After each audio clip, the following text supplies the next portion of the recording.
Good morning. We were up till 3 o'clock last night finishing this advertising, and I want to show it to you in a minute, see what you think of it. I've been back about 8 to 10 weeks, and we've been working really hard. And what we're trying to do is not something really highfalutin. We're trying to get back to the basics. We're trying to get back to the basics of great products, great marketing, and great distribution. And I think that Apple has pockets of greatness, but in some ways has drifted away from doing the basics really well. So we started with the product line. We looked at the product roadmap going out for a few years, and we said a lot of this doesn't make sense, and it's way too much stuff, and there's not enough focus. And so we actually got rid of 70% of the stuff in the product roadmap. I couldn't figure out the damn product line after a few weeks. I kept saying, well, what is this model? How does this fit? And I started talking to customers, and they couldn't figure it out either. And so you're going to see the product line get much simpler, and you're going to see the product line get much better. And there's some new stuff coming out that's incredibly nice. In addition, we've been able to focus a lot more on the 30% of the gems and add some new stuff in that is going to take us in some whole new directions. So we are incredibly excited about the products. And I think we're really thinking differently about the kinds of products we have to build. And the engineering team is incredibly excited. I mean, I came out of the meeting with people that had just gotten their projects canceled, and they were 3 feet off the ground with excitement because they finally understood where the heck we were going, and they were really excited about the strategy. In the same way, we, I think, have not kept up with innovations in our distribution.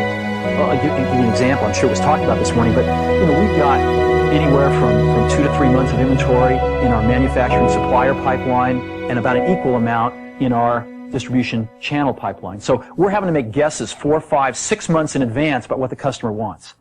And we're not smart enough to do that. I don't think Einstein's smart enough to do that. So what we're going to do is get really simple and start taking inventory out of those pipelines so we can let the customer tell us what they want, and we can respond to it super fast. And you're going to see us be doing a lot of things like that. Today is just the first of many things we're going to be doing with you.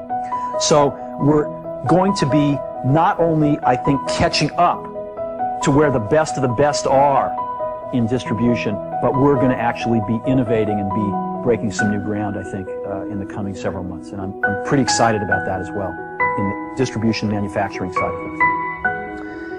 And that gets us to the marketing side of things.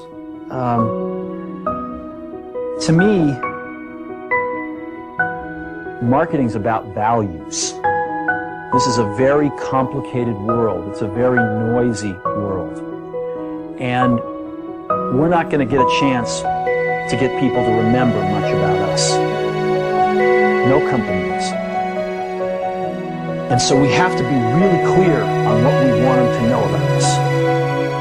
Now, Apple, fortunately, is one of the half a dozen best brands in the whole world. Right up there with Nike, Disney, Coke, Sony. It is one of the greats of the greats, not just in this country, but all around the globe. And but even a great brand needs investment and caring if it's going to retain its relevance and vitality. And the Apple brand has clearly suffered from neglect in this area in the last few years. And we need to bring it back. The way to do that is not to talk about speeds and feeds. It's not to talk about MIPS and megahertz. It's not to talk about why we're better than Windows. The dairy industry tried for 20 years to convince you that milk was good for you. It's a lie, but they tried anyway. And the sales were going like this. And then they tried Got Milk, and the sales are going like this. Got Milk doesn't even talk about the product. Matter of fact, it focuses on the absence of the product. But the best example of all, and one of the greatest jobs of marketing the universe has ever seen, is Nike. Remember, Nike sells a commodity. They sell shoes. And yet, when you think of Nike, you feel something different than a shoe company. In their ads, as you know, they don't ever talk about the products. They don't ever tell you about their air soles and why they're better than Reebok's air soles. What does Nike do in their advertising? They honor great athletes and they honor great athletics. That's who they are. That's what they are about. Apple spends a fortune on advertising. You'd never know it.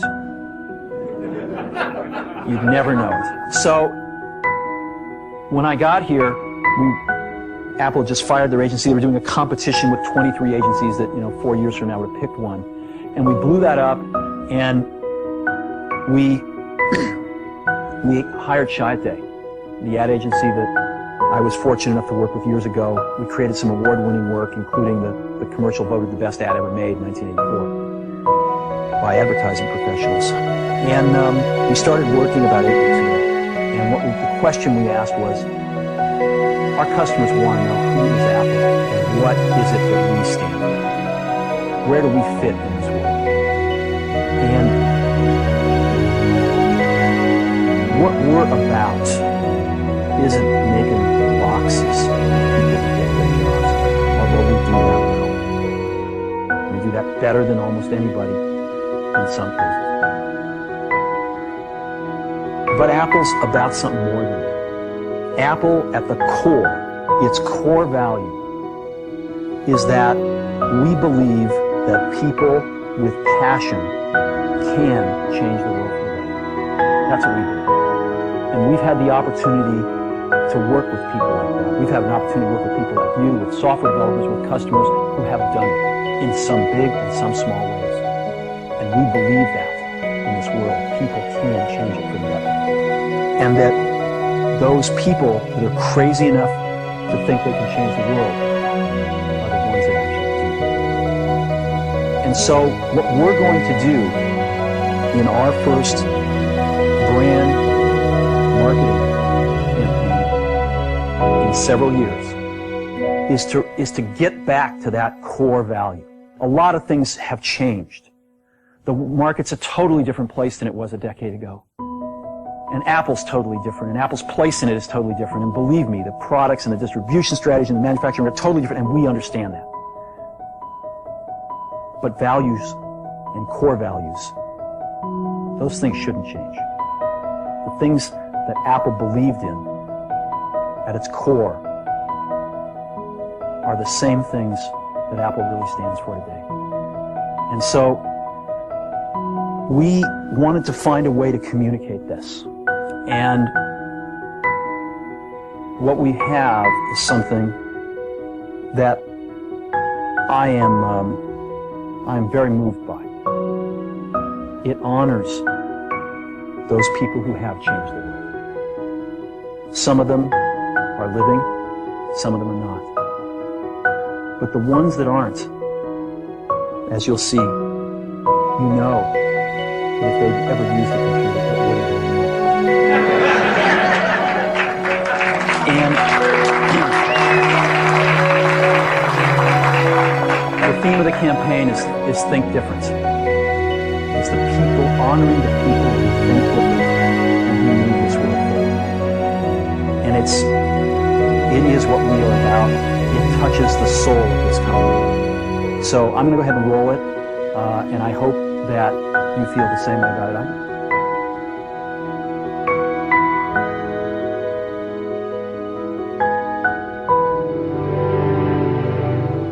Here's to the crazy ones, the misfits, the rebels, the troublemakers, the round pegs in the square holes, the ones who see things differently.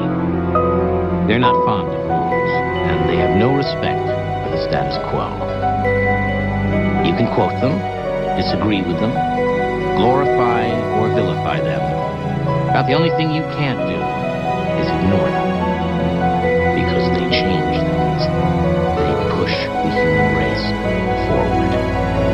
And while some may see them as the crazy ones, we see genius. Because the people who are crazy enough to think they can change the world are the ones who do.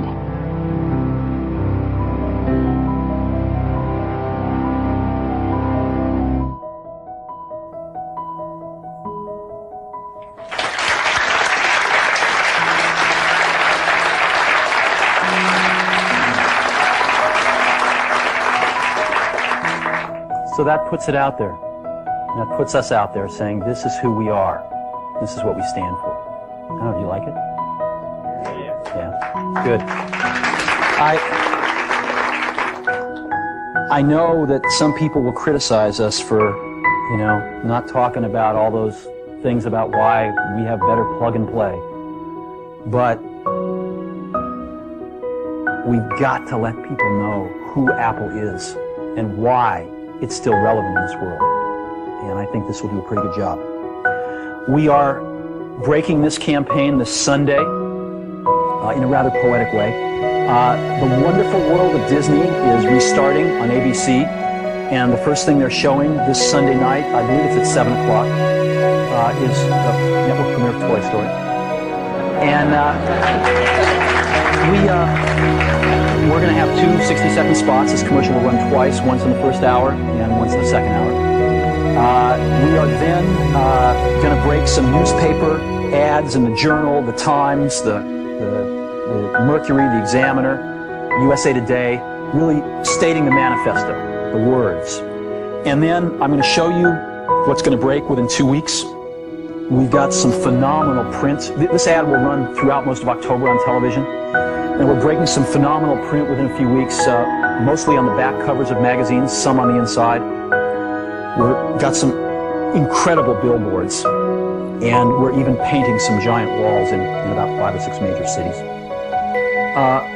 Before I show you this stuff, I want to let you know that in this day and age, to use any of these people, whether alive or dead, you need major permission from them, either themselves, if they're alive, or their estates, representatives if they're dead. Almost all of these people have never appeared in an advertisement before and never would until we ask them.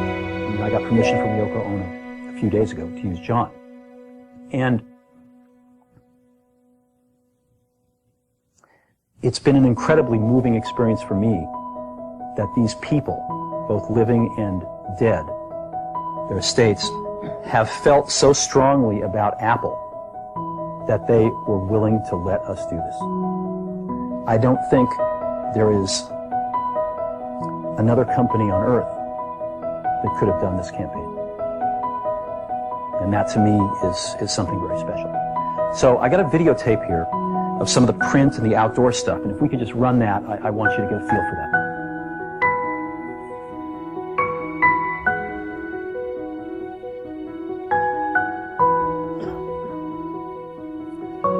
This is an example of a print ad you might see on the back of a magazine.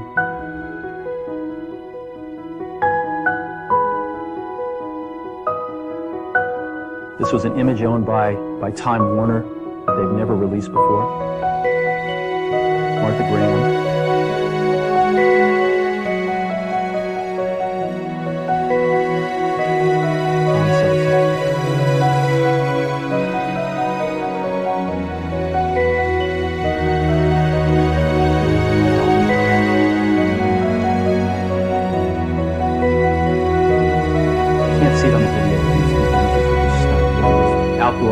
Muhammad Ali.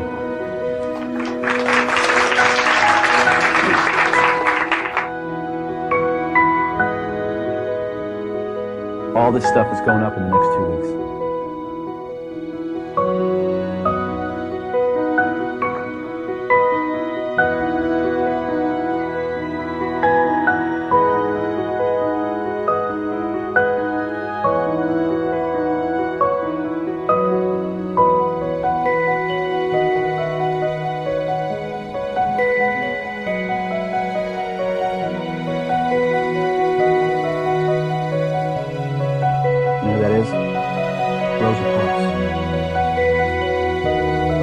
Buses running around 5 major cities.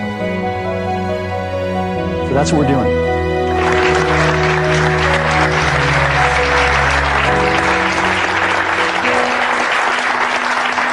And we've been working pretty hard to wrap this up the last few days and nights, but it's the best work I've seen in an awful long time.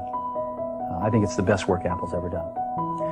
Now, advertising is not everything, and we've got some incredibly exciting product announcements coming up soon.